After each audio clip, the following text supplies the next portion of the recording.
todos. Estamos começando agora nossa última aula desse ciclo de aulas e palestras sobre segurança na aviação. E vamos conversar hoje com o Coronel Fernandes, coronel da reserva, trabalhou na intendência do Ministério da Aeronáutica e vai compartilhar conosco um pouco dos conhecimentos dele, né, sobre segurança de voo e também sobre como o operador de drone ele pode ter mais consciência, pode fazer um voo com mais segurança, impedindo que acidentes ocorram ou incidentes ocorram, né? Às vezes, um acidente não chega a causar perdas de vidas ou também não chega a causar danos às pessoas, e aí a gente fala que é só um incidente, né?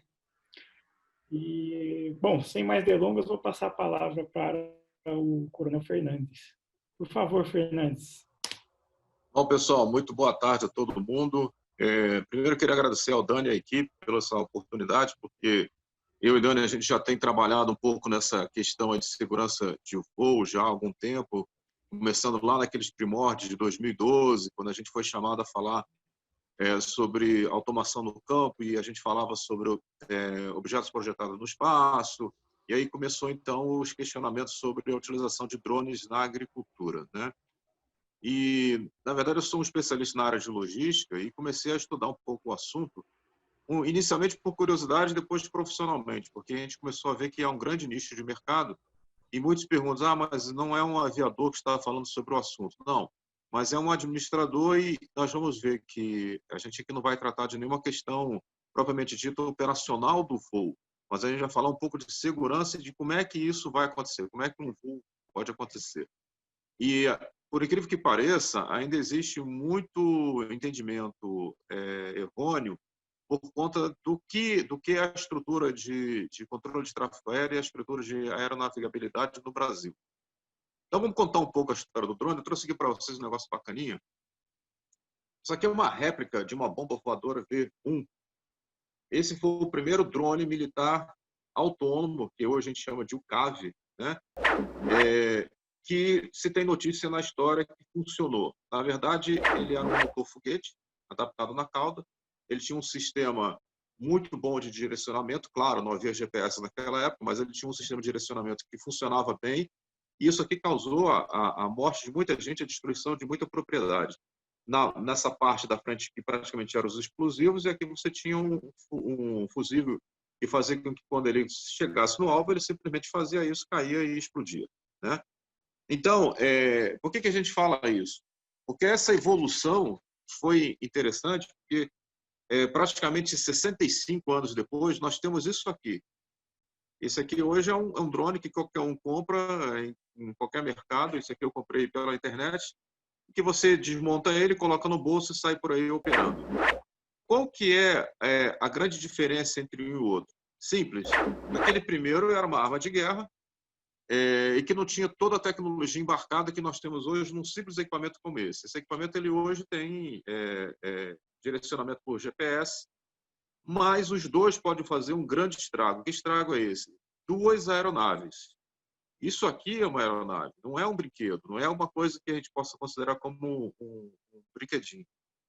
Eu vou pedir que se coloque essa primeira ilustração, que eu acho que são alguns dos pontos principais que a gente gostaria de falar hoje do que foi a evolução da tecnologia de drones. Se você puder colocar a primeira imagem. Então, pessoal, na verdade, o que vocês estão vendo aí no céu não é uma projeção. O que vocês estão vendo no céu aconteceu na Coreia do Sul, no ano passado, durante as Olimpíadas de Inverno. E, na verdade, são vários drones, são cerca de quase 1000 drones controlados no formato de enxame, para constituir essa imagem. Essa é apenas uma das inúmeras imagens que eles fizeram no céu durante as festividades inaugurais dessa Olimpíada de Inverno, mas que já tinha sido feito também em outro momento. Isso é importante porque, pela primeira vez, nós estamos aí vendo vários equipamentos sendo controlados por uma única pessoa em terra mediante uma programação pré-definida. Agora vamos colocar uma segunda imagem, por favor. Essas duas fotos mostram o seguinte: isso aconteceu no ano passado, em setembro do ano passado. Essa é uma refinaria, uma enorme refinaria na Arábia Saudita, e que foi atacado por drones a partir do Iêmen. Está aqui do lado direito, vocês podem ver aí um dos pedaços do drone que foi capturado. Isso mostra o seguinte: a utilização de um equipamento voador de guerra por um país ou por grupos numa guerra totalmente desigual. Você hoje, através da tecnologia de drones, você consegue embarcar explosivos, você consegue embarcar uma série de artefatos, e você pode chegar com esses artefatos em qualquer lugar que você quiser, desde que não haja uma proteção sobre isso. Esse ataque provocou um prejuízo de bilhões, eu não estou falando milhões, de bilhões de dólares em um dia, e o custo de um ataque desse foi praticamente irrisório. E depois também descobriu-se que parte dessa tecnologia, desse drone aí que fez o ataque, não era propriamente do Iêmen, era fabricado em países que não tem nenhum, quase nenhum tipo de vamos dizer assim, tradição aeronáutica, mas que provocou esse tipo de estrago.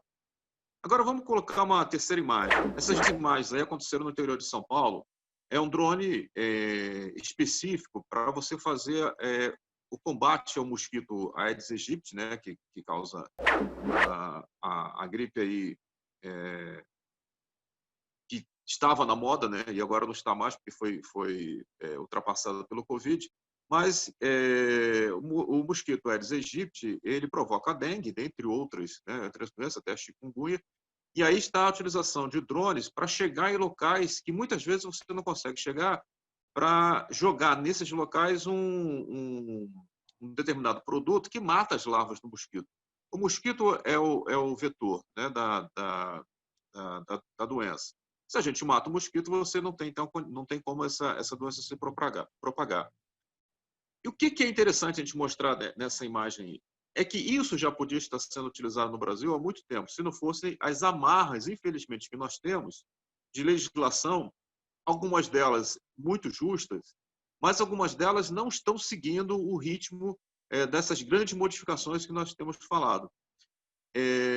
E, por incrível que pareça, a legislação hoje brasileira, na área de veículos aéreos não tripulados, ela é muito recente, ela só começou a acontecer a partir de 2012, ou seja, nós perdemos aí muitos anos esperando que os outros países, principalmente o pessoal que compõe tanto a FAA americano como o Eurocontrol lá na Europa, pudessem eles estar com a legislação deles em dia para que a gente pudesse então seguir. É justo porque a gente tem que seguir a legislação internacional, sim. Mas algumas coisas poderiam ser melhor aproveitadas se a gente ainda não tivesse um entendimento ainda um tanto quanto pequeno em relação à utilização dos drones. Eu vou pedir para colocar a quarta ilustração, porque nós vamos mostrar um pouquinho de como é que isso acontece, nós vamos contar um pouquinho da história da regulamentação hoje no Brasil, de como é que é a regulamentação da aviação no Brasil hoje. Então, quando você fala de aviação civil nos Estados Unidos, você tem somente um órgão que toma conta, a FAA, e no Brasil isso é diferente. Por quê? Porque na nossa evolução em relação à questão chamada aviação, nós começamos com a aviação, exatamente a aviação militar. Então, desde os tempos da Guerra do Contestado, que nós temos uma aviação militar atuante no Brasil, isso lá em 1920. E, a partir daí, não se tinha uma estrutura civil para coordenar as atividades aeronáuticas no Brasil. Em 1941, foi criado, então, o Ministério da Aeronáutica, e esse Ministério da Aeronáutica ele passa a se tornar depois um braço armado, que é o Comando da Aeronáutica, a partir das grandes modificações que foram feitas a partir do governo Fernando Henrique. Então, hoje, o que nós temos? Qual é a nossa estrutura hoje? E por que chegou nessa estrutura? Por que hoje você tem que, mesmo com aplicação civil, você tem que ora seguir regras da Agência Nacional de Aviação Civil, ora seguir regras via Ministério da Defesa, Comando da Aeronáutica. Porque, infelizmente, hoje o espaço aéreo brasileiro ele é controlado por uma organização militar chamada Departamento de Controle do Espaço Aéreo Brasileiro. E por que isso? Porque quando você não tinha recursos suficientes para montar uma malha de segurança de voo no Brasil e de controle de tráfego aéreo no Brasil, foram os militares que tomaram a frente disso. Havia algumas iniciativas que foram consideradas interessantes na época de uma empresa, por exemplo, a Panair do Brasil. Ela tinha uma malha de rádio servindo no norte do país, mas quando a empresa deixa de existir, ou não vamos entrar aqui no mérito da questão, mas o Ministério da Aeronáutica ela absorve isso. Então, pessoal, o que existe hoje? Hoje, se você vê uma estrutura, por exemplo, de controle de tráfego aéreo de área, onde tem os Centros Integrados de Defesa Aérea e Controle de Tráfego Aéreo, o nome é exatamente esse, Centro Integrado de Defesa Aérea e Controle de Tráfego Aéreo. Então, a defesa aérea do Brasil, na verdade, ela vai se alimentar dos recursos que são gerados pela aviação civil. E, ao mesmo tempo, você produz um serviço de excelente qualidade para as aeronaves civis que voam no Brasil, ao mesmo tempo que você está conseguindo proteger o país através do uso dos mesmos sistemas de detecção. Você consegue ter uma visão hoje do que é uma aeronave civil fazendo um voo comercial e o que é uma aeronave militar ou uma aeronave ilícita fazendo um voo não permitido, ok? Então, vamos lá. O que os nossos veículos aéreos não tripulados têm a ver com tudo isso? No início da nossa conversa, a gente falou, o veículo aéreo não tripulado é uma aeronave. Então, esse é o primeiro ponto. Mas o meu é pequenininho, o meu é desse tamanho aqui, cabe no bolso. Isso aqui é uma aeronave, ok? Só que, para efeitos da nossa legislação, você tem classificações dessas aeronaves. Então, foram feitas 3 classificações, a classe 1, classe 2 e classe 3. Em que, dependendo do peso que essa aeronave vai ser capaz de transportar, você tem limitações em relação à utilização do espaço aéreo e também regras bem definidas para aqueles equipamentos menores, regras mais simples, mais flexíveis. Por equipamentos maiores, você tem regras bem mais complexas. Então, hoje a estrutura ela funciona assim. Dentro da Presidência da República, você tem 3 grandes ministérios. Você tem o Ministério da Defesa, o Ministério da Infraestrutura e tem o Ministério das Comunicações. O Ministério da Defesa tem, então, o seu braço armado, que é o Comando da Aeronáutica. E na estrutura do Comando da Aeronáutica, você tem o Departamento de Controle do Espaço Aéreo, que é responsável por tudo que voe no Brasil. Começou a voar no espaço aéreo, o DSES está controlando de alguma forma. Ou através de uma torre de controle no aeródromo, ou até através de um complexo sistema de detecção via radares, como é o caso dos SINDACs. Okay? Fora isso, nós temos o Centro de Investigação de Acidentes Aeronáuticos, como o Dani inicialmente comentou. O CENIPA é um órgão hoje que ele vai investigar qualquer tipo de acidente que ocorra e também os incidentes, ou seja, quando necessariamente não é um acidente, mas que você venha a ter algum tipo de dano a uma aeronave ou algum tipo de dano a patrimônio. E, além disso, nós temos o Centro de Medicina Aeroespacial, que vai determinar quais são os parâmetros fisiológicos daquela pessoa que está se propondo a operar um VANT. Um equipamento pequeno de classe 1, você não vai ter nenhuma exigência para isso, mas para operar um equipamento classe 3, as exigências são as mesmas que são requeridas de um piloto que vai estar a bordo de uma aeronave. Então, com relação ao Ministério da Infraestrutura, nós temos a Secretaria de Aviação Civil e, em linha staff, não existe uma subordinação, mas em linha staff com a Secretaria de Aviação Civil, nós temos a Agência Nacional de Aviação Civil, que é um órgão independente, e a ANAC, ela faz a regulação técnica e a regulação econômica, a fiscalização e a normatização do quê? Dos equipamentos que vão voar no espaço aéreo brasileiro e dos aeródromos, dos locais de pouso e decolagem. Então, tudo relacionado à aeronavegabilidade de um VANT está relacionado à Agência Nacional de Aviação Civil. E, além disso, por que nós colocamos o Ministério das Comunicações? Porque o Ministério das Comunicações também tem a ela ligada, não é em linha de subordinação, mas é uma ligação, que é a Anatel, a Agência Nacional de Telecomunicações, que faz a regulação técnica dos parâmetros de frequências que podem ser utilizadas por esses equipamentos. Por quê? O que difere o veículo aéreo não tripulado é exatamente essa capacidade dele de ser controlado à distância, e para isso você tem que se utilizar de telecomunicações, seja em linha divisada, seja futuramente através de um satélite. Ainda não existe aqui aeronaves civis voando no Brasil com enlace de satélites, apenas aeronaves militares como o Vant fazendo esse tipo de coisa.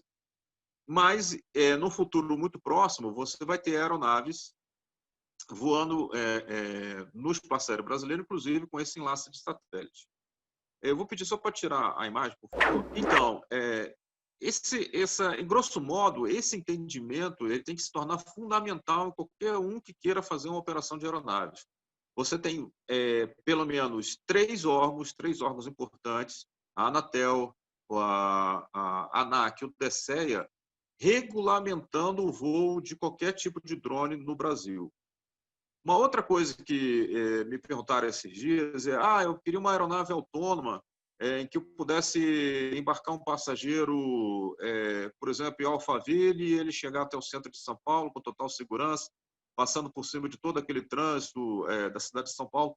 Veja, no mundo inteiro, ainda não é permitido que sejam transportados passageiros em aeronaves tipo drone. Existem testes, muita coisa tem sido feita, principalmente na China, inclusive lá em algumas regiões estão sendo propostas aeronaves com capacidade para isso, mas ainda é muito incipiente. E nós não temos legislação ainda para isso, nem no mundo, nem no Brasil. A segunda coisa, aeronaves autônomas ainda não podem voar no Brasil. O que é uma aeronave autônoma? A aeronave autônoma é aquela que você poderia inserir uma programação de voo nela e você não teria nenhum operador à distância. A única coisa que você teria é o seguinte: ela decola, ou você dá os meios para ela decolar, e ela vai levar uma carga, ou vai levar, ou vai fazer um voo para obter algum tipo de informação, fotografia, qualquer coisa, e voltaria para o local de origem, ou o local onde você determinar que ela fosse, sem que você precisasse fazer nenhum tipo de intervenção durante aquele voo. Então, na área militar, isso está muito adiantado, não no Brasil, mas nos Estados Unidos, na Europa, e na Ásia, principalmente na China, você já tem aeronaves com esse tipo de capacidade, sim. E isso é muito interessante, porque quando você consegue ter uma aeronave autônoma, você elimina alguns fatores de incerteza ou de riscos para aquela operação que está sendo utilizada. Por exemplo, você manda uma aeronave fazer a destruição de uma casa onde supostamente você tem um terrorista, né? Você poderia supor que o piloto, à distância, ele de repente poderia titubear na hora de fazer aquele ataque, porque pode ter uma criança lá, pode ter algum dano colateral. E se você colocar isso na mão ou se você colocar isso a encargo de uma aeronave autônoma, a inteligência a bordo não teria esse tipo de julgamento moral, né? Então, isso é algo que tem sido muito questionado no mundo inteiro sobre os novos rumos do engajamento de combate e do engajamento de forças operando no mundo inteiro. Bom, a gente falou, então, dessas aeronaves autônomas, e aí, então, respondendo a uma pergunta que me foi colocada, se eu podia ter uma aeronave autônoma no Brasil fazendo esse tipo de coisa. Ainda não, nós não temos ainda tecnologia suficiente que fosse de garantia para esse tipo de coisa. É interessante a Anatel, porque um dos obstáculos que nós tínhamos, e isso o Dani depois pode nos falar um pouco mais a respeito, um dos obstáculos que a gente tinha era exatamente a legislação sobre o uso de frequências de radiocomunicação. E hoje não, hoje está bem definido. Então, qual é o grande problema em relação a esses equipamentos? É você ter interferência. Então, há coisa de um ano atrás, nós fomos chamados aí para opinar sobre uma determinada operação econômica que queria ser feita numa determinada região do Brasil, mas tinha um problema sério. Simplesmente o equipamento que eles estavam utilizando estavam sendo interferidos até por rádio amador, até por rádio amadores em caminhões. Era próximo da estrada e você tinha ali algumas pessoas falando através de rádio amador e isso estava interferindo na operação. Então, tudo isso tem que ser analisado quando você vai fazer uma operação com um drone desse. A gente mostrou lá naquela foto do drone fazendo uma operação de pulverização de larvicida. Aquilo ali é um drone que ele custa em torno de R$60 mil e mais todo o custo que você tem para regularizar ele e mais o custo que você tem de manutenção e do piloto específico para ele. Então, assim, você não vai colocar um equipamento nesse custo, fazer uma operação econômica nesse custo, sem que você tenha garantias de que a coisa não vá se transformar num acidente, que você vai perder aquele equipamento. Ah, mas tem seguro. Sim, existe o seguro. Demorou muito tempo para que nós tivéssemos seguradoras fazendo seguro para drones aqui no Brasil. Só que é o seguinte, qualquer aeronave, qualquer drone operando no Brasil, segurada, que não seguir a legislação, tanto da regulamentação da ANAC, em relação ao equipamento e ao operador, ou seja, um operador certificado, um piloto certificado, e se não forem cumpridos as determinações para ingresso no espaço aéreo determinados pelo Departamento de Controle do Espaço Aéreo, o seguro, em caso de incidente, não paga nada, simplesmente se nega a pagar o prêmio do seguro. E por que ela faz isso? Porque, é óbvio, você tem regras a serem cumpridas. Se as regras não foram cumpridas, é que alguém assumiu o risco de fazer uma operação que podia ter um desfecho não muito favorável. O grande ponto aí que a gente tem que falar é que tudo isso se refere à segurança de voo. Nós estamos falando de aeronaves. Uma aeronave como essa aqui, por exemplo, ela pode causar um estrago? Pode. Nós temos aí no curso, a gente mostra uma aeronavezinha dessa aqui, por exemplo, acertando o olho de uma criança e deixou a criança cega. Ou é muito comum hoje você ir numa festa, uma festa de casamento, está lá um drone sobrevoando, o noivo, a noiva, os convidados. Se aquela aeronave ali, que pesa em torno, às vezes, de 5, 6 quilos com equipamento, se ela tem uma pane e ela não consegue retornar, ou se o operador não previu direito, está voando além ou muito próximo do limite de autonomia da aeronave, aquela aeronave despencar lá de cima, porque é exatamente isso. A bateria dele terminou, você pode até ter alguma bateria auxiliar, e alguns fazem isso, colocam uma bateria auxiliar como se fosse um tanque de reserva, vamos dizer assim, de energia. Mas se não tiver isso, ele vai cair, vai chapar alguém lá embaixo. E nós já tivemos muitos acidentes em alguns eventos esportivos, em grandes eventos pelo mundo afora, em que machucou gente, sim. Porque você veja, é uma questão de Posso fazer física. uma parte, coronel? Oi? Posso Pode fazer uma ser. Com certeza. Gostaria que o senhor evidenciasse a importância da caderneta de manutenção no contexto da vida da aeronave e também é uma responsabilidade do operador para evitar esse tipo de acidente ou incidente que possa ocorrer. Né? Exatamente. O Dani, foi muito bom você ter falado nisso, porque o que acontece? As aeronaves classe 3, elas têm uma regulamentação específica de manutenção que é igual a uma aeronave normal, tá? Então, por isso aí não se foge. Só que o pessoal que opera aeronaves, tipo, vamos lá, um drone específico para fazer foto, né? Que é uma coisa mais ou menos comum. O pessoal não se dá conta de que você precisa seguir primeiro as regras do fabricante, né?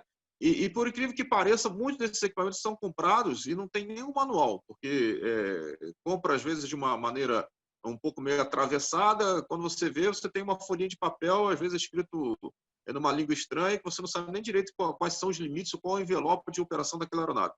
Isso aqui é uma cópia da aeronave X que custa tanto e aqui eu comprei pela metade do preço. Mas não é isso. Qualquer aeronave que você comprar, que esteja regulamentada, junto à ANAC, e isso é uma grande observação que a gente faz, comprou a aeronave, faça o registro dela. Comprou a aeronave, vou comprar para brincar. Faça o registro dela junto à ANAC, porque você nunca sabe o que pode acontecer, né? E a ANAC, ela vai checar exatamente se aquela aeronave que você está comprando, ela pode ou não voar no Brasil. E uma das coisas que vai ser visto principalmente é o tipo de frequência que ela está utilizando para os controles, né?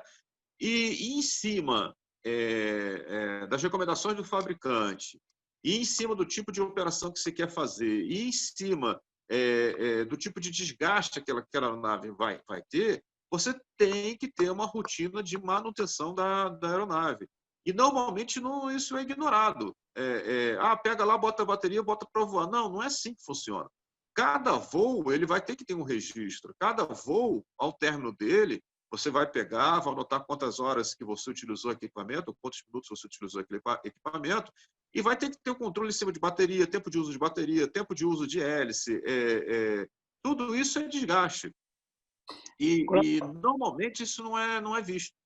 Então, quando a gente fala de boas práticas, né, de voo, isso aí é muito importante. Você ter a caderneta de manutenção em que você vai dizer lá, para alguns voos, e a gente aqui não vai entrar nesse detalhe, para alguns voos, de suma importância que exista isso, porque isso é exigido pela ANAC e você vai ter que dar o nome do operador para quando você fizer o plano de voo daquela aeronave, né? Mas é imprescindível que você tenha o histórico. Dia tal, operador tal, pegou a aeronave, o voo foi feito em tal local, assim, assim, assim, nas coordenadas tais. Porque a gente pensa, quando fala em drone, de um equipamento para você pegar e fotografar um campo de futebol, por exemplo. Mas nós temos que pensar, principalmente na área da agricultura, em drones que vão voar grandes extensões, que têm grande autonomia de voo, e drones grandes, de grande envergadura, e levando sensores que permitem uma série de fotos ou de vídeos que vão te auxiliar muito aí na condução da tua cultura, né? E por incrível que pareça, muitas das vezes o operador vai lá, decola com a aeronave, algumas são decoladas via catapulta, decola, faz o voo e não sabe nem o que aconteceu durante aquele voo, não anota. E às vezes é uma pane simples. Por exemplo, durante o pouso, uma hélice se chocou no terreno. Aquela hélice ali vai ter que ser retirada, jogada fora, substituída. E às vezes não, o camarada pegou lá, deu uma amassadinha, deu uma desentortada e continua voando. Não, isso vai afetar todo o padrão de voo da aeronave, né? Então, esse aqui é uma questão de segurança. Dani, uma outra coisa também que o pessoal pergunta muito. Posso fazer uma outra coisa, Coronel? Sim, pode. Lembrando que na aviação, a manutenção de muitas peças é por hora, né, Coronel? Exatamente. Exatamente. Você tem que ter esse tipo de controle. Substituindo, né?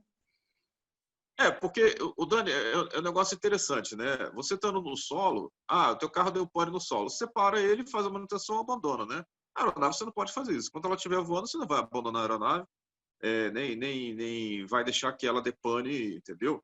E nós estamos, como a gente disse, é uma questão de patrimônio, é uma questão de dinheiro que está sendo investido ali naquele tipo de operação. E que muitas vezes o pessoal esquece. Uma segunda coisa que a gente tem que sempre falar é uma questão, por exemplo, da privacidade, né? Isso é uma questão jurídica muito interessante, mas normalmente a gente até pega a televisão e vê lá Multilink da TV XYZ, estamos agora aqui no centro da cidade filmando, papapá. Peraí, e o direito do cidadão de não ser filmado? Né? Isso é uma garantia da Constituição.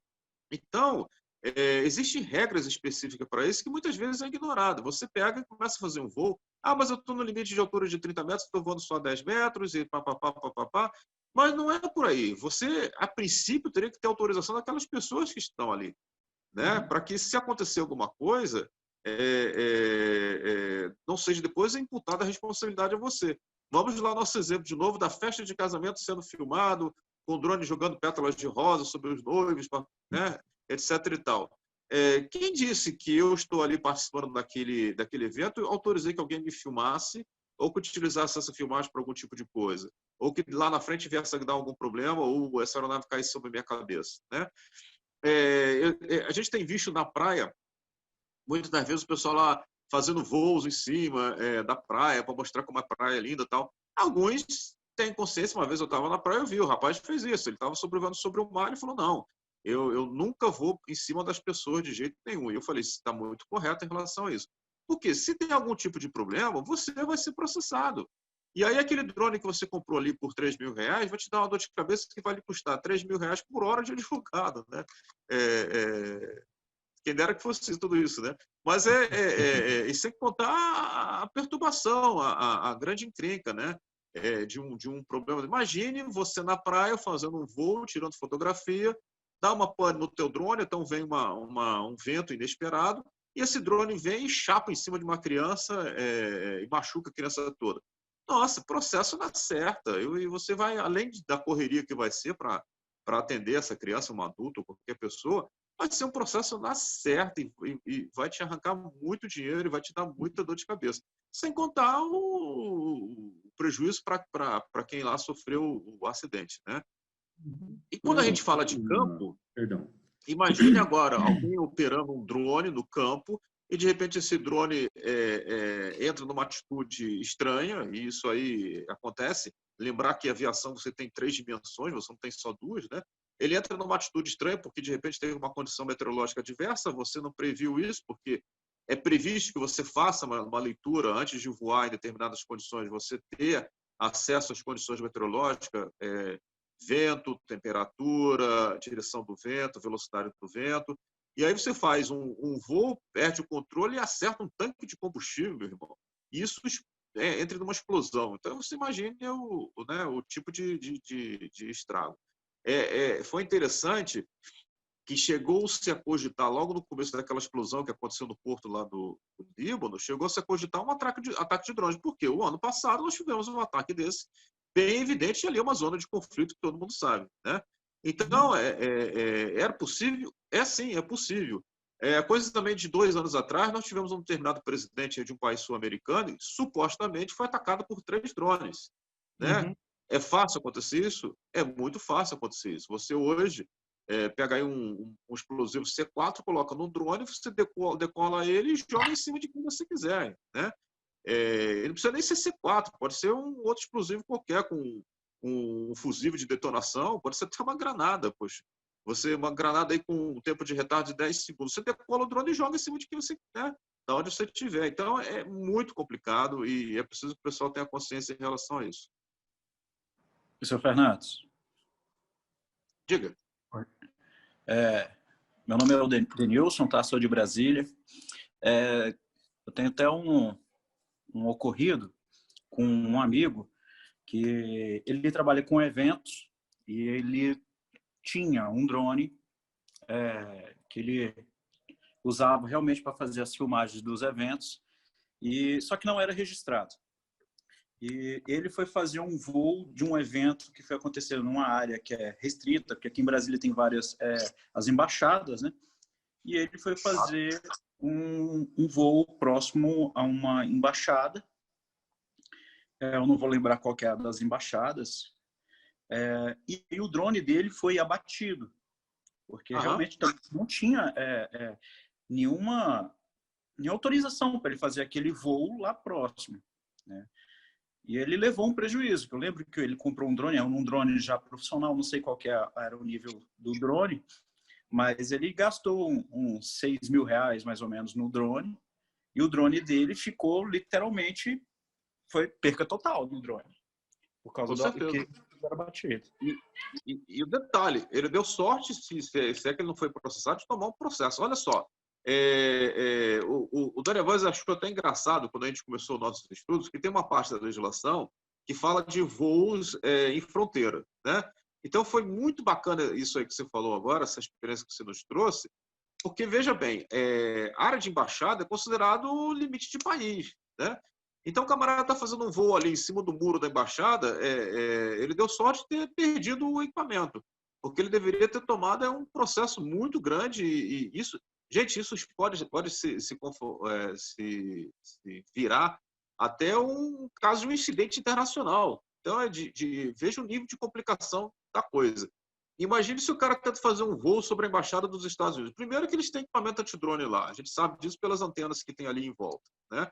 Mas mesmo assim, se ele conseguisse burlar e conseguir fazer um voo lá, ele tomaria o tiro e com certeza uma equipe ia achar ele e ia fazer alguma coisa contra ele. E não estou brincando com relação a isso, não. E aí, de repente, o cara é considerado terrorista porque estava brincando. Ou, não, quero fazer uma foto aqui. e causa uma encrenca muito grande. É por isso que a gente bate na tecla que qualquer operador de drone, quando a gente fala de operador, não precisa ser aquele camarada, aquele piloto gastando 1 milhão num drone, não. Qualquer operador, até de um drone para você fazer fotografia simples, ele tem que ter as mínimas noções da legislação. E a legislação, ela não é tão fácil de você entender. Falando assim, fica muito tranquilo, porque a gente já conhece, a gente já tem experiência do que a gente está falando.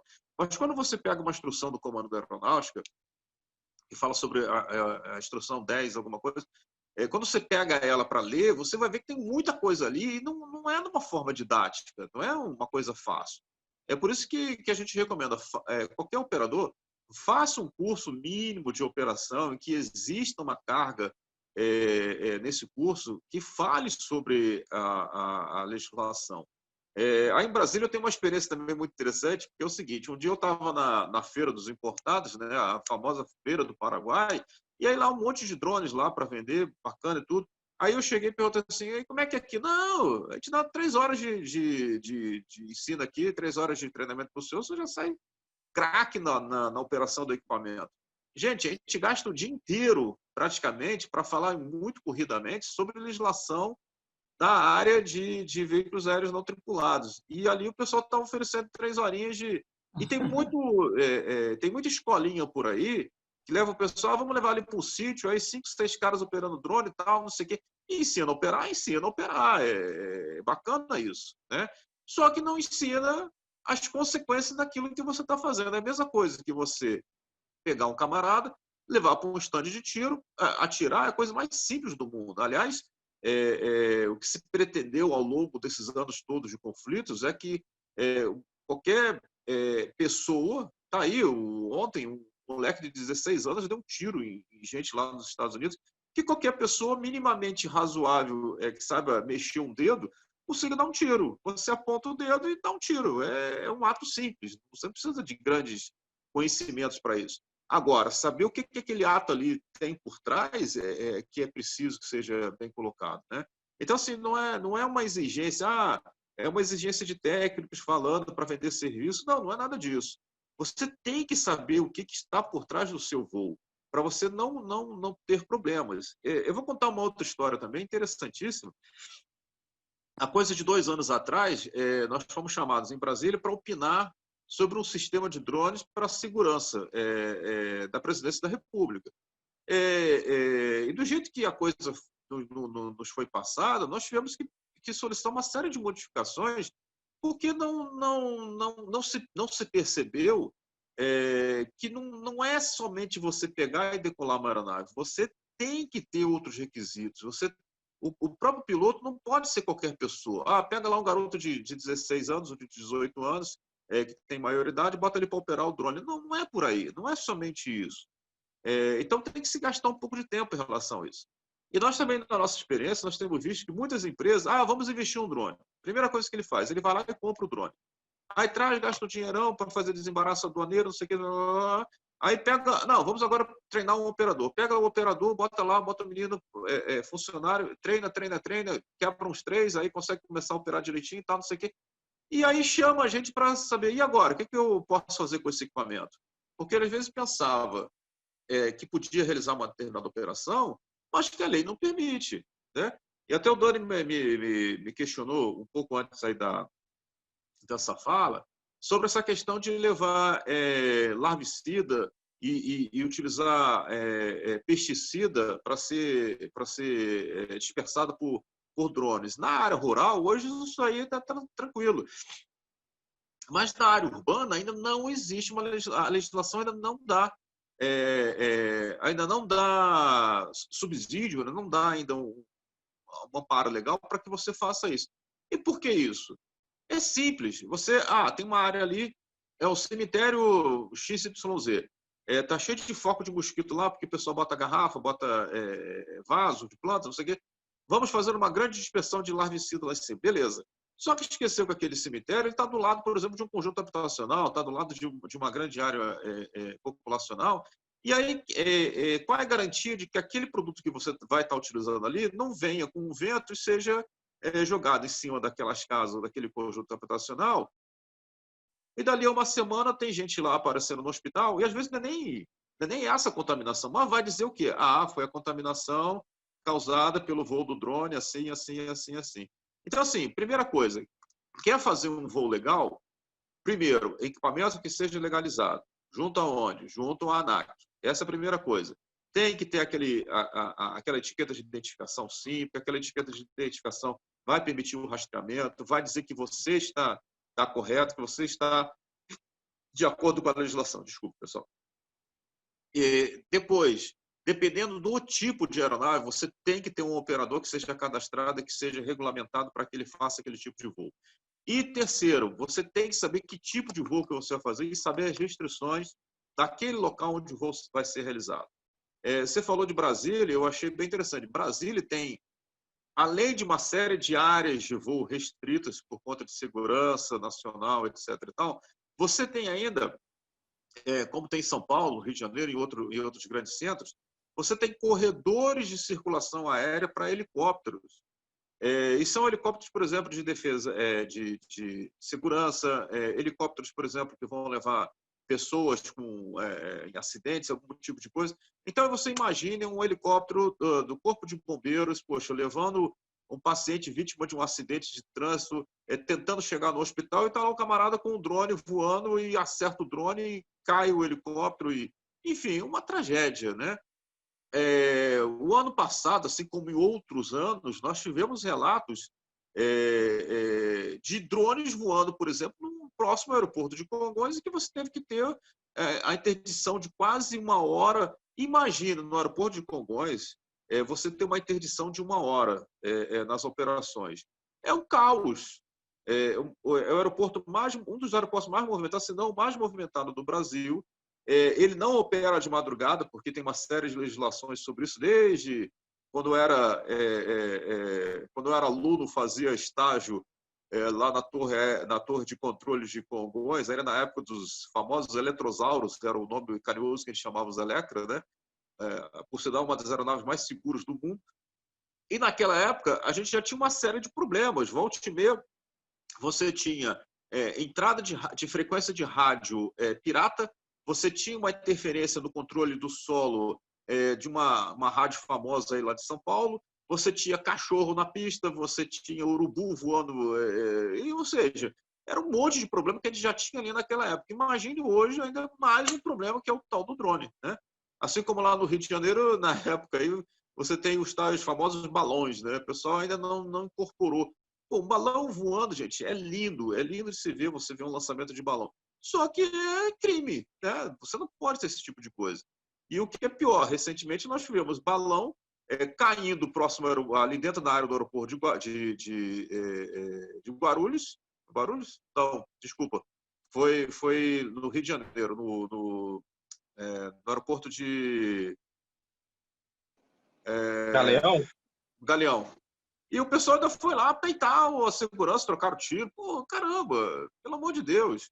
É algo que a gente não pode imaginar. Então, o que a gente fala? Segurança é fundamental. E para que haja uma evolução da legislação sobre drones no Brasil, sobre veículos aéreos não tripulados no Brasil, é preciso, primeiro, que as regras existentes sejam cumpridas, para que a gente possa começar a pleitear alguma melhoria, por exemplo, do espaço que pode ser voado, tirar algumas restrições, melhorar, inclusive, a questão da tecnologia referente às aeronaves.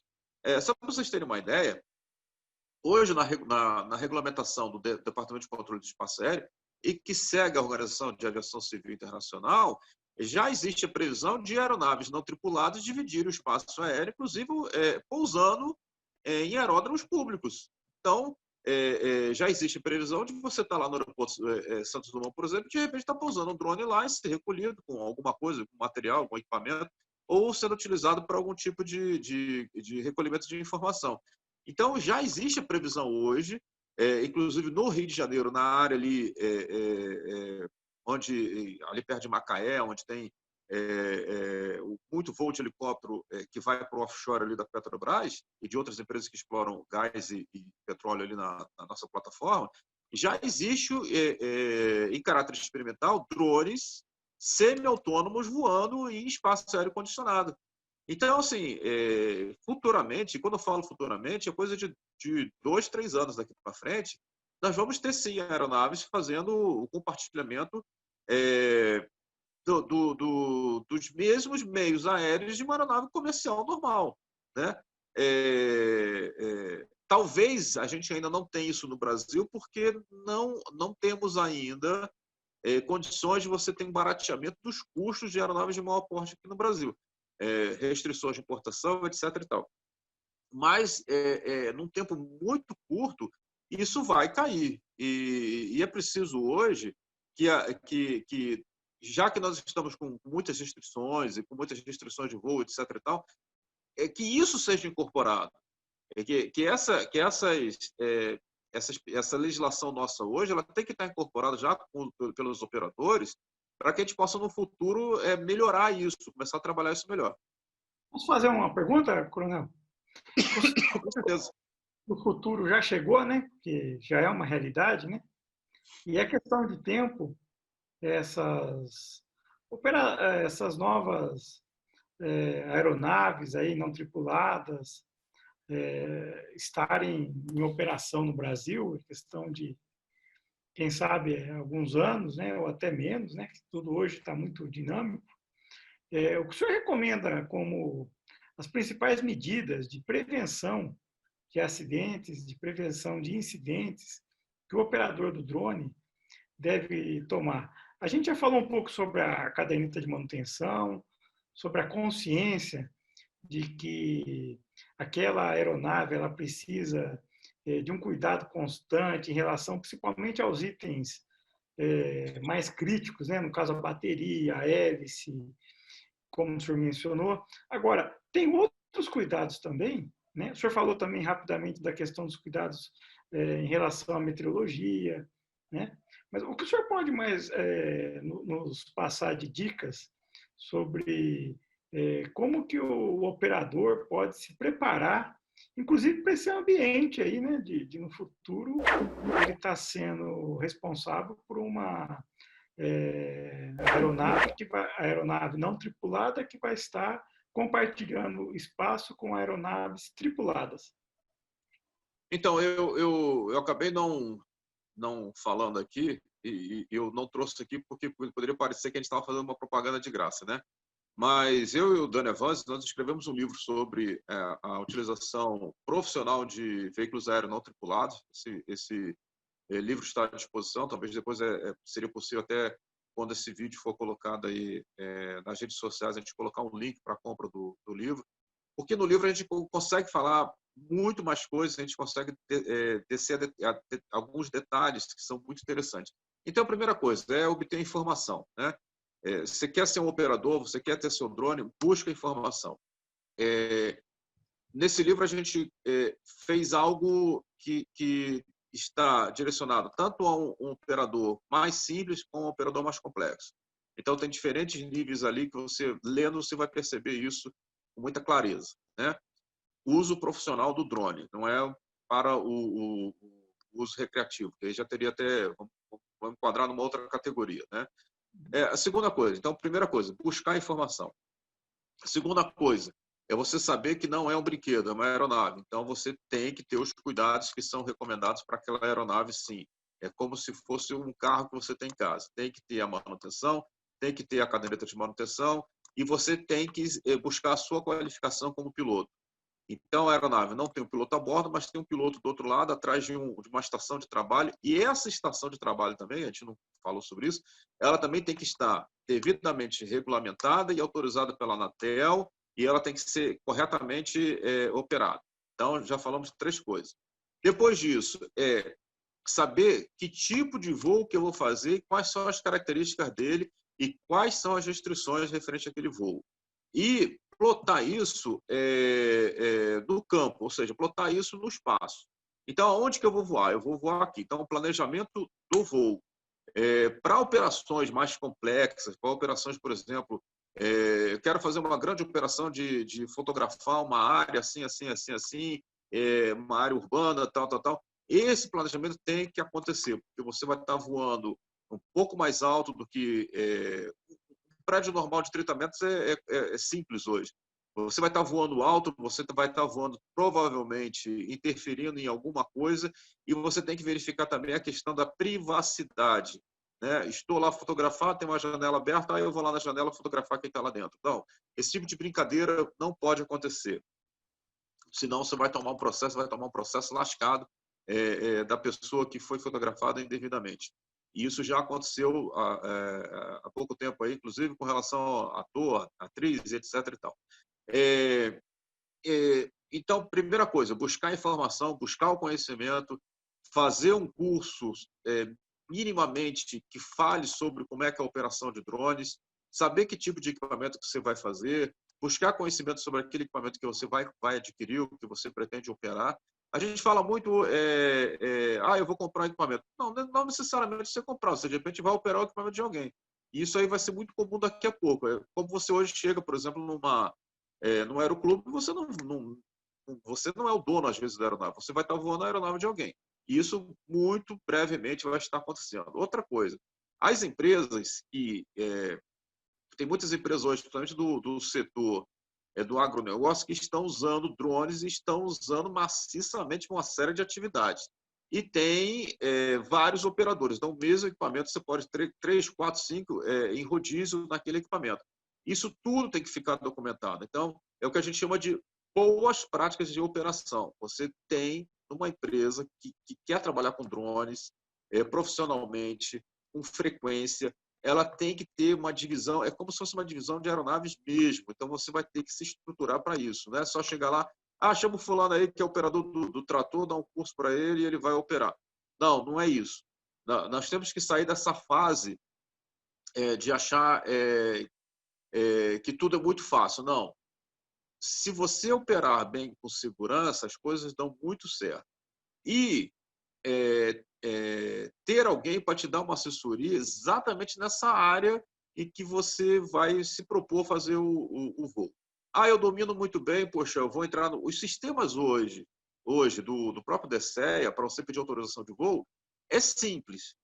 Você entra pela internet, faz a sua solicitação, coloca lá onde você quer voar, tal. Eles vão dizer se tem alguma restrição ou não.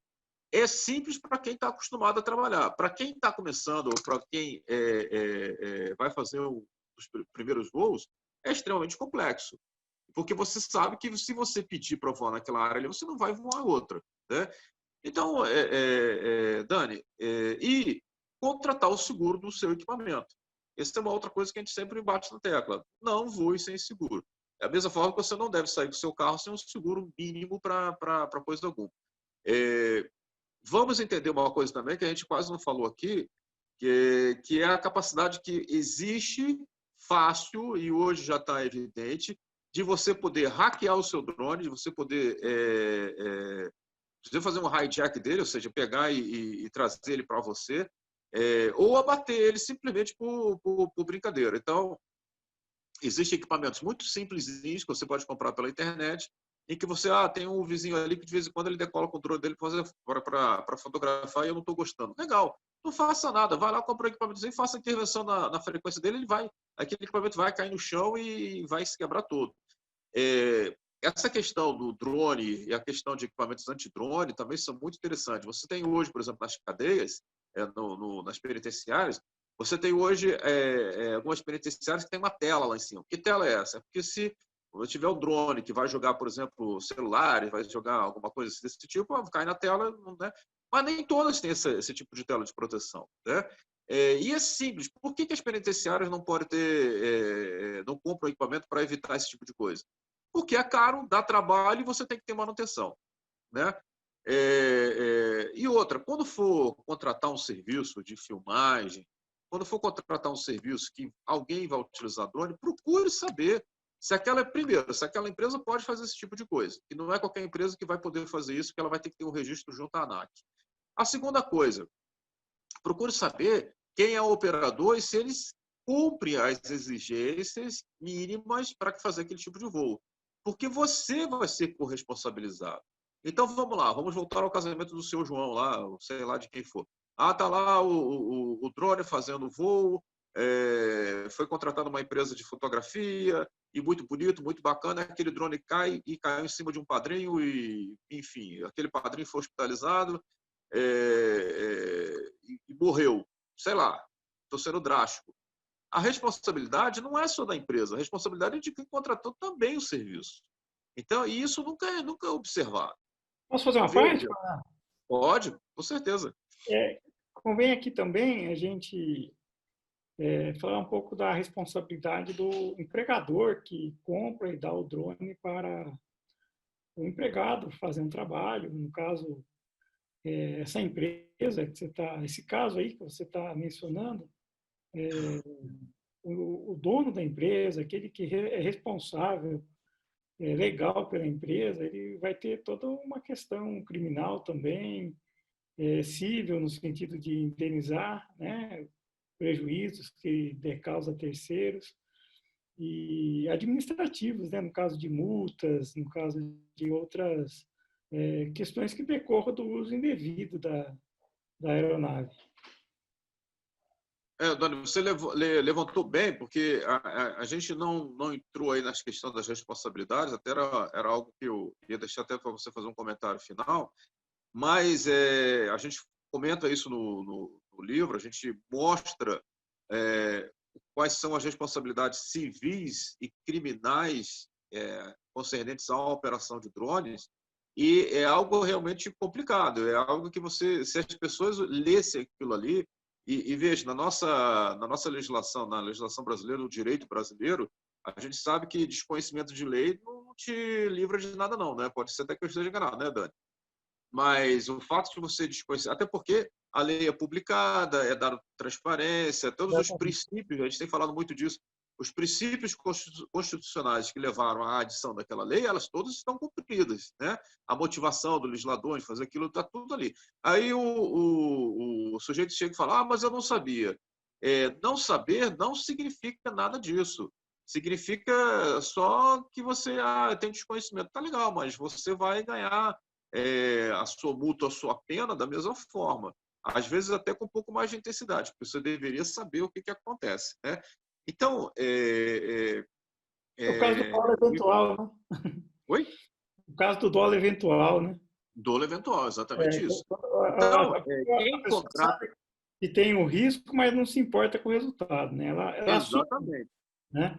E na nossa... Nós estamos comentando aqui, é bom a gente também esclarecer, quando a gente escreveu o livro, a gente fez uma pesquisa, nós estamos comentando aqui julgados, tá, pessoal?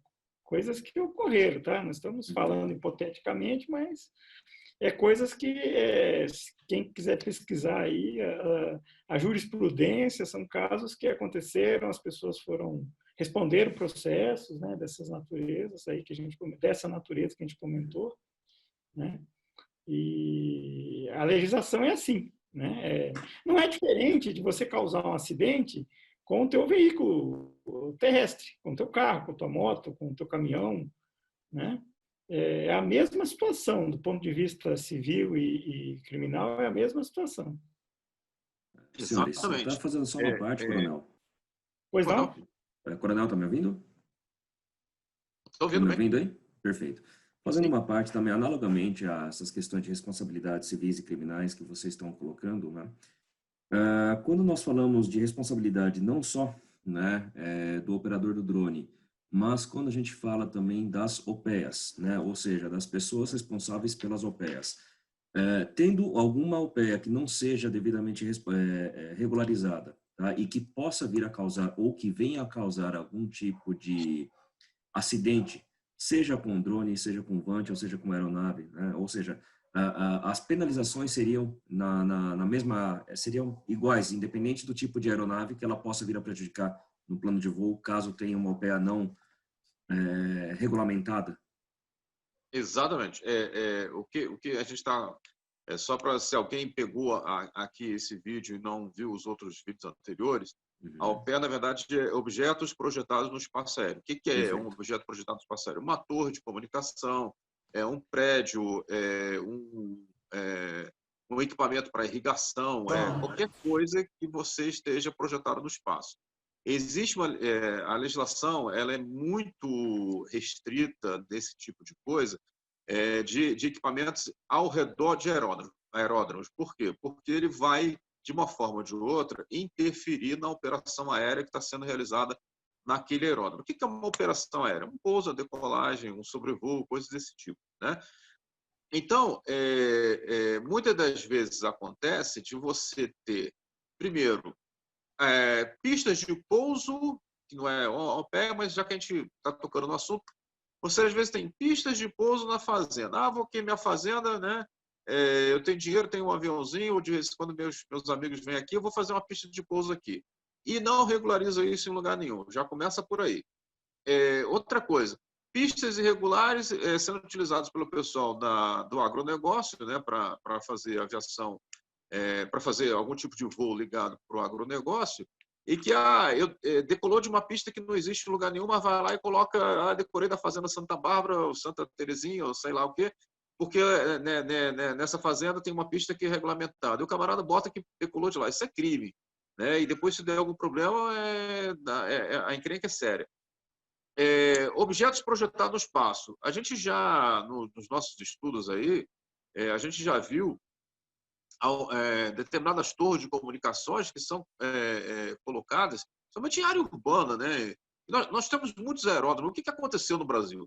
Você tinha no Brasil pistas de pouso e decolagem da década de 30, e ali não tinha nada em volta. Hoje você tem toda a construção. O aeroporto de Congonhas é um exemplo típico disso, né? O aeroporto de Santos Dumont, você tem ali o mar, né? Mas você tem ali hoje a Ponte Rio-Niterói. Caramba! Hoje você teria uma série de restrições para fazer aquela ponte ali. Né? Quem já voou...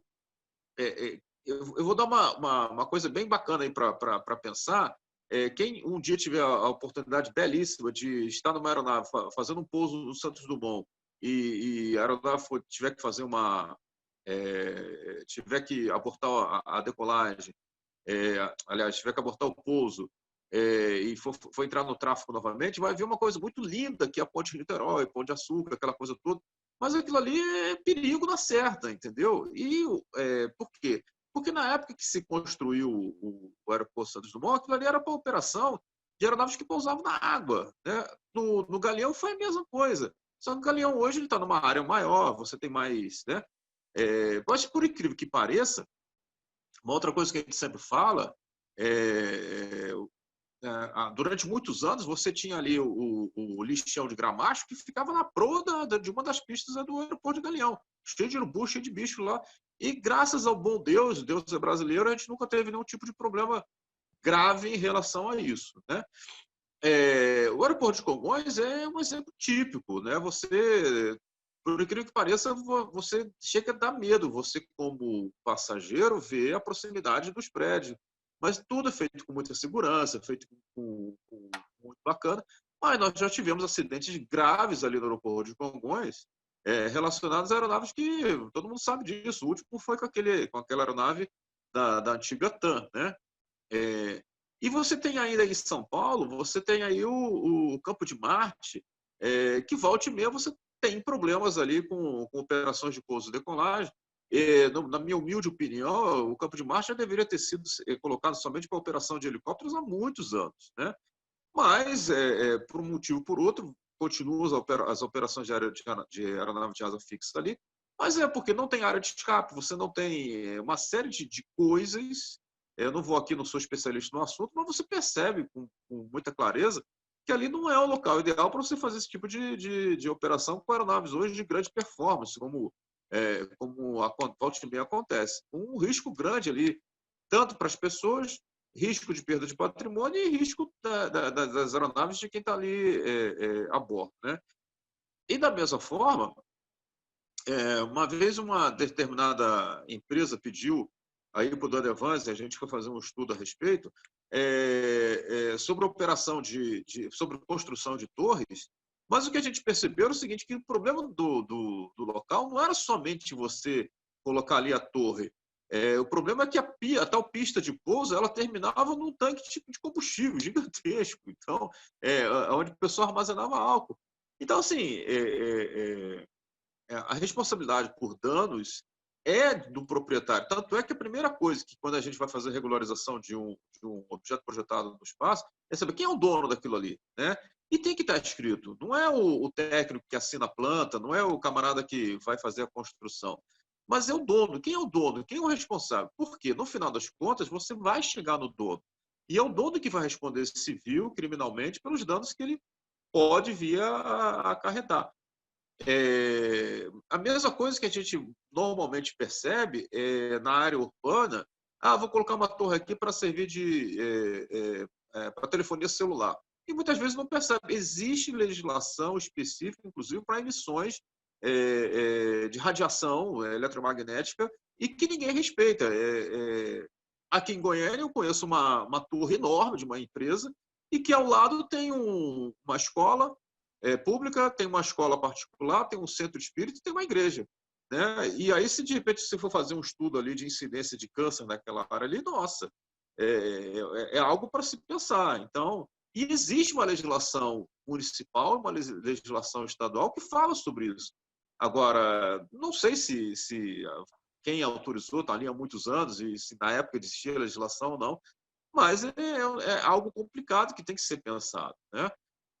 Quando se fala em aviação, tem que se pensar o seguinte: segurança de vidas, contra qualquer tipo de coisa. Não estamos falando só em morte, nós estamos falando também da pessoa se machucar, de acontecer alguma coisa que não seja tão grave como uma morte, mas que vai provocar uma série de estragos.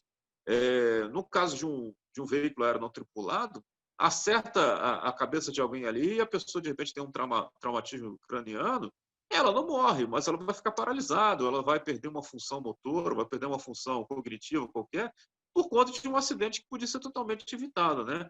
E aí é o que a gente fala, não é só o operador que é responsabilizado, é o dono.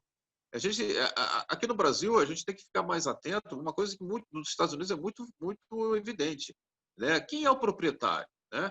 E aqui no Brasil tem muito isso. Quem é o proprietário? Nunca se acha quem é o proprietário, às vezes, das coisas.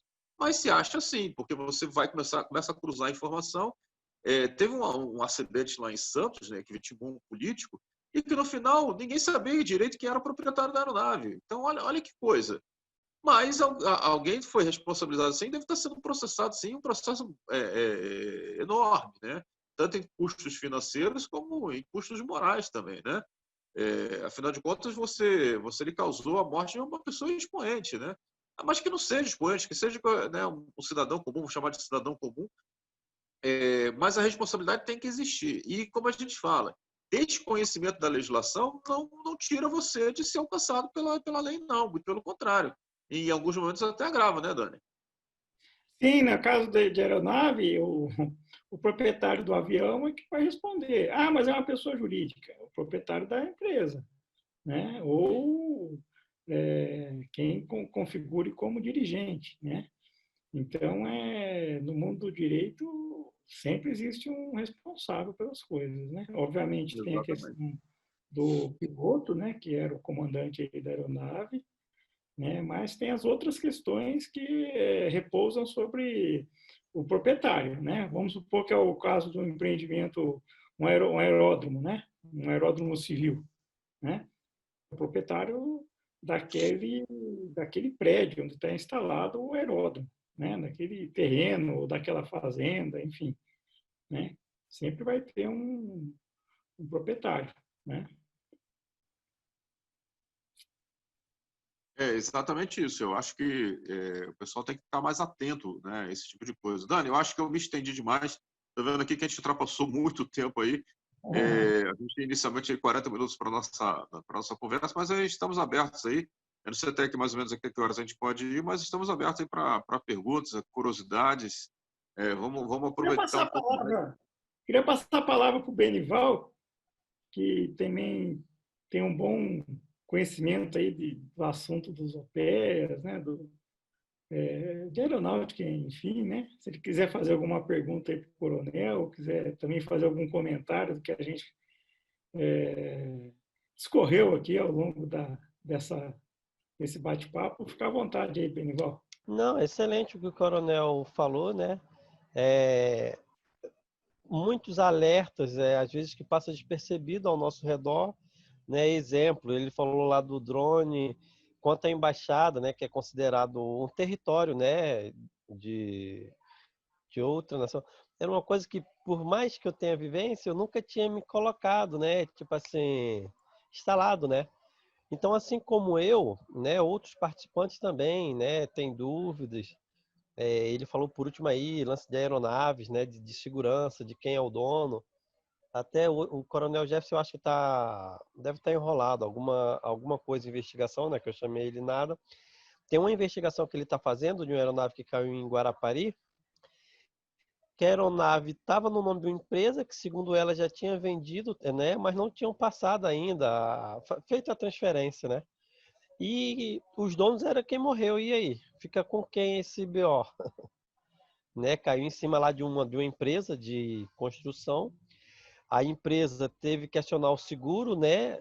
Para ser ressarcido, e depois o seguro vai correr atrás de alguém da aeronave para se refazer. Quanto à legislação também, né? A gente está mudando aí. Vai ficar um pouquinho mais fácil, mas também um pouquinho mais complicado. E a tendência é melhorar para todos. Uhum. Mais Perfeito. segurança, Benival? As regras de segurança estão mais... Não, são mais detalhes que eles vão pedir, né? Uhum. Exemplo que o coronel falou, para o drone estar sobrevoando, que ele tem um seguro, o drone. Mas será que aqueles OPE que está ali, perto de uma pista, eles estão legalizados junto à aeronáutica? E se o drone bater ali, será que o sinistro vai cobrir o seguro do drone? Uhum. E a responsabilidade Essa é uma pode boa ser do detentor da OPE, ou do dono da OPE, e ele pode ser responsabilizado tanto civil quanto criminalmente? Também, depende de como vai se construir, né, a situação. Ele, tipo, exemplo, o coronel tem uma pista na fazenda dele. Então, na hora dele legalizar a pista, ele não informou os obstáculos ali, ou seja, ele omitiu, né, na hora de fazer o cadastramento ou a renovação do aeródromo. Então, pode ser imputado também, né, a responsabilidade, tanto ele por ser dono do OPE, da localidade, né, Perfeito. e civilmente responder por isso. Excelente. Correto. Obrigado, Benival. Obrigado pela participação aí. Dani? Edgar, quer fazer algum comentário? Que, da minha parte, eu estou satisfeito. Eu acredito que a gente abordou temas importantes aí, com vistas à prevenção de acidentes, também conscientização, eu diria que a palavra-chave, conscientização do operador do drone, conscientização que trata-se de uma aeronave, né? E não é um brinquedo, né? Então, passando a palavra aí para você, Edgar, para as considerações finais, o Coronel Fernandes, quiser fazer alguma última consideração. Não, perfeito. Não só... Eu queria colocar uma curiosidade aí para o pessoal. A gente começou aí na nossa fala mostrando lá você com a capacidade de vários pequenos drones fazer uma operação coordenada, né, para um espetáculo no céu, né? Depois nós mostramos também algo que foi um marco, e a gente chegou a escrever um texto sobre isso, eu e o Dani escrevemos um texto sobre isso, publicamos um artigo, porque pela primeira vez naquela história lá do ataque nas refinarias lá da Arábia Saudita, nós tivemos aí a capacidade de, com recursos muito baratos, né, equipamentos muito baratos, de provocar um dano considerável, uma grande instalação. Seria essa aí é a imagem dos Jogos Olímpicos de Inverno, que aconteceram no passado, uma coisa incrível, muito bonito isso aí. Pena que aqui a gente não pode passar um filme, mas tem um filme promocional que quem quiser aí depois pode procurar no YouTube, bem bacana como é que eles fizeram isso, tem toda a operação, é um filme bem longo, mais ou menos aí de uns 5 minutos, mas que vale a pena. E nessa segunda imagem aí, isso aí foi real, pessoal. Isso não é uma invenção. Então, coisas que a gente via em filmes, aí, inteligência artificial, sobre aeronaves remotamente pilotadas, aeronaves com inteligência artificial e grande capacidade de autonomia, isso aí é verdade, isso já não é futuro, isso já está na mão. E essa operação, esse ataque aí foi feito por forças não regulares. O que a gente chama de forças não regulares? Guerrilheiros, né? Que hoje, que você com pouco dinheiro, você consegue comprar uma aeronave não tripulada e você causa um grande estrago. É só você saber exatamente como fazer isso e saber aonde você quer fazer o tipo de estrago. E, por incrível que pareça, isso revelou uma outra coisa.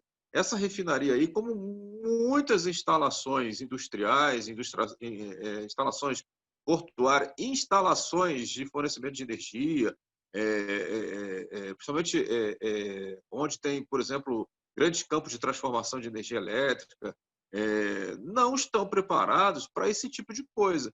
E isso é uma realidade. Assim como a gente não estava preparado para uma grande pandemia, apesar de que a gente já teve a pandemia de 1918 aí da gripe espanhola, ninguém achava que 100 anos depois a gente ia ter algo parecido. E, na verdade, foi bem parecido. Hoje, claro, a gente tem muito mais estrutura, e mesmo com toda essa estrutura, a gente percebeu o seguinte: o que tem evitado o maior contágio das pessoas e maior número de pessoas sendo atingidos pelo coronavírus, é exatamente o isolamento social, coisa que foi estabelecido lá em 1918, né? Então, assim, isso que aconteceu no ano passado, em setembro de 2019, abriu os olhos, eu acho, da população mundial, porque hoje nós não teríamos um ataque como aquele lá do 11 de setembro, hoje seria feito dessa forma, né? Porque ficaria muito mais difícil você convencer pessoas a serem kamikazes, né?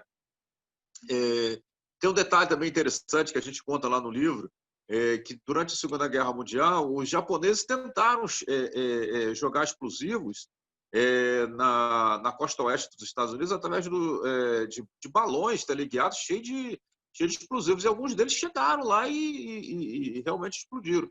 Só que ficava a favor de correntes de ar, etc. e tal, não tinha aquele sistema de manobrabilidade que a V1 teve, né? Quando a gente fala de V1, a gente não fala da V2, porque a V2 já era considerado um míssil balístico, né? Mas a V1 era algo... e o interessante é que,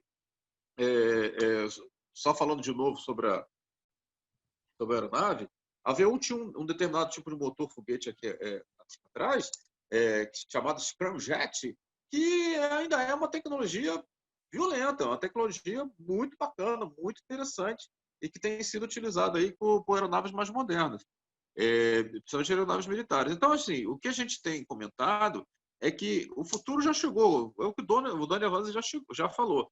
E aquilo que a gente vê em filmes está acontecendo, não é mais uma suposição, né? E o que a gente vai fazer dessa tecnologia para o bem ou para o mal só depende da gente, né? Você veja, esse tipo de operação que está sendo mostrado agora aí na ilustração, isso foi alguns testes que foram realizados lá no interior de São Paulo, se não me engano, em Araçatuba, e hoje você podia estar usando essa tecnologia para fazer esse tipo de coisa. Combate ao mosquito da dengue jogando larvicida em áreas que você não chega, imagina. Isso aí é um trem, é um equipamento que faz parte de um trem, uma, como é que se diz? Não é locomotivo, é um vagão, né?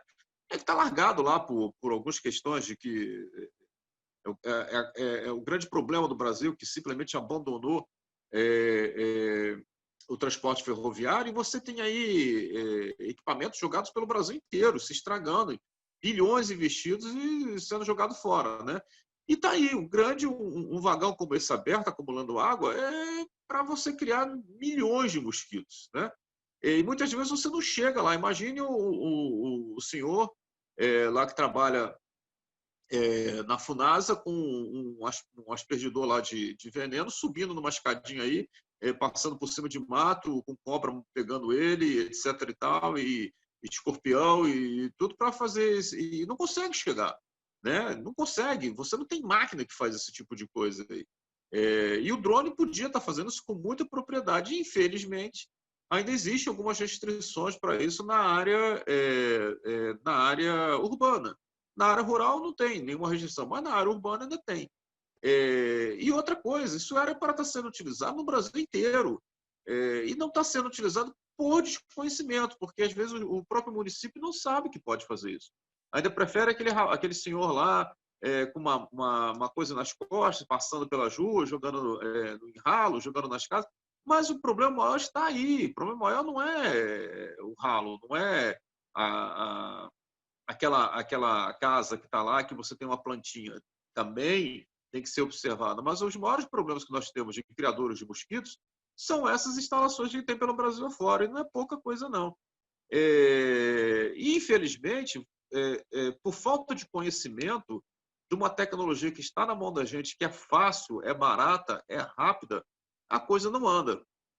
Então, na verdade, a gente gostaria de dizer aqui que a gente tem que ser alavancador de que sejam utilizadas as tecnologias a nosso favor. Nós temos que buscar isso, buscar cada dia mais que aquilo que esteja disponível seja utilizado. Não vou utilizar o drone porque eu não sei utilizar, porque eu não sei a legislação. Mas a legislação não é difícil. Ela precisa ser entendida. Mas tem a segurança do voo. É só voar dentro dos parâmetros. É só entender que você tem uma parte referente à aeronave ou operador, que você tem que buscar as considerações da ANAC, e você tem o ingresso no espaço aéreo, que é de responsabilidade do Departamento de Controle de Espaço Aéreo. E muitas das vezes as pessoas não entendem isso, confundem tudo. Não, eu tenho que registrar minha aeronave no DSEA? Não. O DSEA não é para registrar a aeronave. Registro da aeronave é da ANAC. Eu vou começar meu voo, tem que ir lá na ANAC pedir autorização? Não, você não vai na ANAC pedir autorização. Você vai pedir autorização ao DSEA. Então, assim, são coisas simples, mas tem que ser entendidas. Por isso que eu falei que a primeira coisa é buscar o conhecimento. Buscar informação. Vou fazer aqui a propaganda do livro. Se você tiver até um fácil, Dani, o meu tá lá em cima, no andar de cima, não vai dar tempo de eu ir lá buscar. Que ótimo, que bom. Porque, na verdade, esse livro foi inclusive lançado ano passado numa feira da indústria lá de Anápolis, com o apoio do Comitê de Defesa da FIEG aqui de Goiás. É um negócio muito interessante. Nós tivemos todo o apoio, e quando a gente falou assim, podemos utilizar a feira para fazer o lançamento do livro, na hora o pessoal aprovou. Inclusive, nós conhecemos durante a feira uma determinada empresa que estava trazendo um drone de grande porte. Era um drone do tipo helicóptero, e ele estava tendo inúmeras dificuldades, inclusive dificuldade para fazer regularização junto à Receita Federal. Ele estava trazendo só o mockup, quer dizer, ele estava trazendo a amostra do equipamento, não era o equipamento em si, e mesmo assim ele teve dificuldade. Por quê? Porque ainda não há um entendimento, em geral, do próprio governo, e quando eu falo governo, nos seus 3 níveis, tanto o federal como o estadual e o municipal, das possibilidades de utilização do drone. Né? Eu vejo hoje guarda municipal, por exemplo. Aqui em Goiânia tem a guarda municipal, para lá na praça, aí levantam lá o mastro com uma câmera lá em cima. Não precisava de nada disso, ele só podia estar simplesmente usando o drone para fazer o voo e observar o que está acontecendo. Era muito mais fácil, desde que ele tenha um conhecimento para isso, desde que ele faça o voo no local seguro, desde, é claro, ele cumpra as regras de segurança de voo. Né? Outra coisa, quem lê o livro vai descobrir que tem muita coisa que não há grandes restrições para um voo mais simples, né? Só existem algumas regras que têm que ser definidas: distanciamento em relação ao obstáculo, distanciamento em relação a pessoas, e principalmente não operar drone em área de circulação de aeronaves de pouso para operação de pouso e decolagem, nem de aeronaves de asa fixa, nem helicópteros. Então, essas coisas são simples, não existe nada de grandes complexidades em relação a isso, mas tem que ser observadas. É o que a gente fala. Primeira coisa, buscar o conhecimento. A segunda coisa ter um nível de instrução adequado para aquele tipo de operação que você quer fazer. E, em cima disso, nós temos aí um mercado no Brasil estimado em mais de 10 bilhões de reais só na área de aeronaves não tripuladas, e que ainda é muito pouco preenchido. Ontem eu recebi a notícia de que um fabricante nacional desenvolveu, é claro, é uma aeronave importada, mas eles conseguiram nacionalizar para uso na área de defesa e de segurança. Muito bacana, muito legal. Está aí o livro, eu recomendo a leitura, recomendo comprar o livro, vale a pena, a gente está sendo muito didático em relação ao assunto, e a gente tem aí os nossos contatos para, se alguém quiser esclarecer alguma dúvida. Inclusive, tem uma parte aí de legislação que vale a pena ser lido, ser entendido, e a gente fala um pouco da história de utilização de drones. Então, é bom saber isso, porque muitas pessoas acham que saiu do nada. Não é. É uma evolução de algo que vem lá de praticamente desde quando foi inventado o avião, né? Lá pelo Santos Dumont, pelos irmãos Wright, né? Vamos falar sério. O pessoal fala muito, mas o Santos Dumont foi pioneiro. O Santos Dumont foi pioneiro, só que ele não registrou a patente da aeronave e ele não disponibilizou depois que essa tecnologia fosse para frente. Ao contrário dos irmãos Wright, que fizeram disso um negócio e está aí. Hoje, a nação que mais entende de aviação do mundo são os Estados Unidos, indubitavelmente, seguindo aí pela Rússia, e alguns países europeus. Por quê? Porque eles foram pioneiros, porque eles trabalharam muito isso. Muita gente fala, por que os russos são tão bons na parte aí da cosmonáutica? Lá eles chamam não chamam de astronauta, chamam de cosmonauta, né? Por quê? Porque eles vêm de muitos anos investindo nisso, e é o feijão com arroz. Eles têm trabalhado isso e hoje, indubitavelmente, eles estão na dianteira de qualquer coisa. Talvez agora os Estados Unidos consigam alguma coisa melhor, mas com as empresas privadas, que a gente sabe que essas empresas privadas que estão operando têm muito de chinês por trás, tem muito de capital asiático, enfim. Então, eu gostaria de agradecer aí a oportunidade que a gente teve de levantar essa bandeira de utilização das aeronaves não tripuladas, é o nome técnico dela, que a gente chama de drone, né? Ou de zangão, por causa do barulho que faz, que parece uma abelha. Não importa o nome, o que importa é que isso é uma realidade, isso é uma coisa boa e que a gente tem que explorar, mas explorar com segurança. É que nem a questão da eletricidade, né? A eletricidade pode dar um choque e matar alguém? Pode, mas, né? Devido ao tempo que a gente já usa e devido aos cuidados que todo mundo tem, a gente consegue ter uma relativa segurança, né? É a mesma coisa com relação às aeronaves não tripuladas. Cada dia mais o preço está caindo, cada dia mais a gente tem mais possibilidades de estar utilizando, e vamos lá, vamos utilizar isso para tudo, vamos utilizar isso para entretenimento, vamos utilizar isso para segurança. Eu acho incrível como as polícias não utilizam uma ferramenta tão importante como essa. Deveria ser utilizada maciçamente, mas não usam. E a gente fica, às vezes, imaginando por quê, né? O custo, por exemplo, de operação de um helicóptero para obter informações é altíssimo, né? Custo de manutenção de combustível, de piloto, de hora de voo, etc. e tal. Quando você podia estar fazendo isso com um drone robusto, né? Um drone, não estou falando de dronezinho pequeno, estou falando de um drone como a Força Aérea tem, e como a polícia, a própria Polícia Federal começou o processo de compra e abandonou. Os drones hoje foram doados, entre aspas, né? Foram passados à administração da Força Aérea Brasileira, porque eles não deram conta de continuar o processo. E eu acho assim, um absurdo isso, porque gastaram milhões no processo.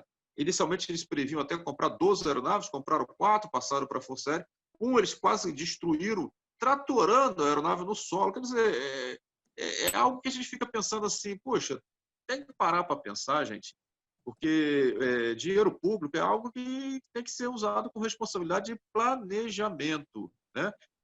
E a tecnologia do drone é algo que pode ser usado muito para fins de segurança, para fins de saúde, para diversas finalidades, e simplesmente não usado por desconhecimento. Então, essa aqui é a bandeira que a gente levanta e eu espero que a gente tenha dado uma boa contribuição, tá bom?